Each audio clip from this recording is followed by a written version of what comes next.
Hi, this is a very short lesson for Horse with No Name by America. Now this is really put together for people who, if you've just started playing, you've just picked up your first guitar, you've looked at a few chords, you've tried to figure some things out. Well, let's try and get you playing a recognisable tune as quickly as we possibly can. Right, you're only going to need two chords for this song. You're going to need E minor, and you're going to need a little chord called D add 6 add 9, which I'll cover when we come to it. Right, let's just talk about the verse and strumming patterns. Okay, the verse you're going to move from E minor over to the D add chord. So let's just start with the E minor. You're going to play a downstroke, and then you're going to do a series of down ups.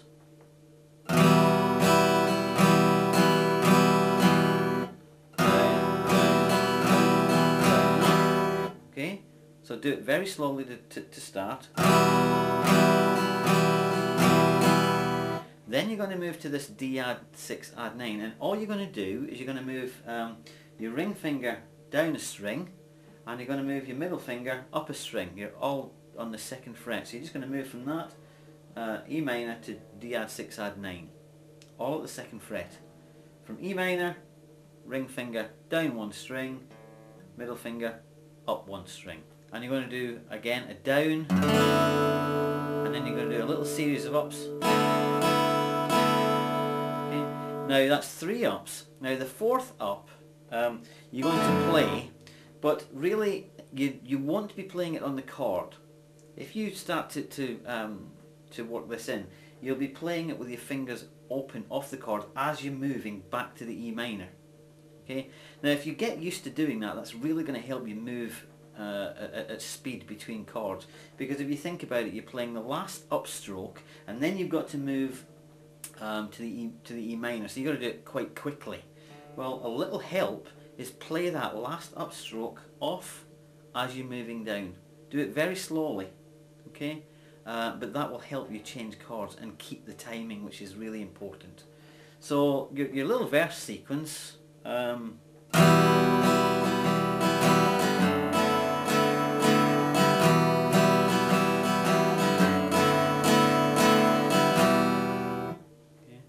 you just play that line 8 times, or play it as many times as you want. Don't feel too rigid about it. Right, one little option if you want to try in your strumming pattern is, instead of a downstroke, the first downstroke, you could try just picking a bass note. So play the sequence or the pattern with a bass note. All right, and all you have to do there is, instead of that first downstroke, you just pick the 6th string. So treat that as your first stroke. So instead of, just pick the 6th string. All right, and also do it on the D add chord as well. So try it out. Subtle little difference, but it sounds quite nice. It adds a little bass note into the verse.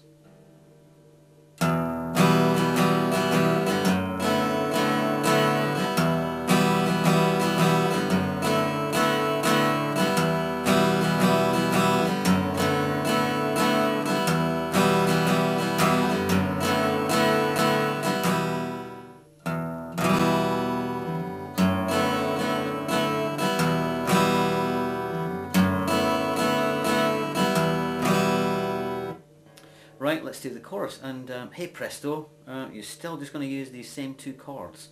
All you're going to do really is just going to change the rhythm a little bit. Right, so the chorus you're going to start on the E minor, and what we're going to do is we're going to do that picking. You're going to pick the bass note, so you just pick the 6th string once, and then do a down. Now you're going to leave a nice gap. And I'm not going to tell you how long the gap is. What I'd like you to do is work it out for yourself as you're playing the song. And the way to work it out is count the beats. And the way to count the beats is listen to your foot. Because when you're playing this, it's a catchy little tune. Very simple, but a catchy little tune. So you should find you're starting to tap your foot. Well, just count the number of taps, and that will work out the gap for you. Right? So E minor, pick the 6th string once, downstroke, then leave a gap. Then you're going to move to your D add chord again. You're going to pick the 6th stroke again, and do your little up sequence. Okay. Same, basically the same little sequence as you used in the verse. All right, and repeat that line 8 times. Okay, and that's your chorus.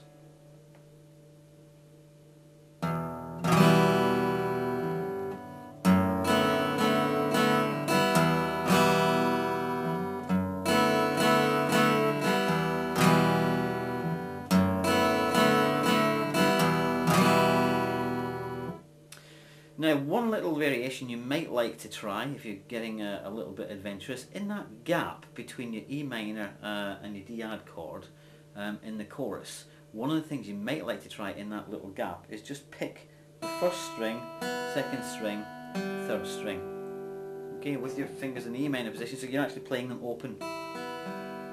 And I'll do it very slowly just to give you, let you hear what it sounds like.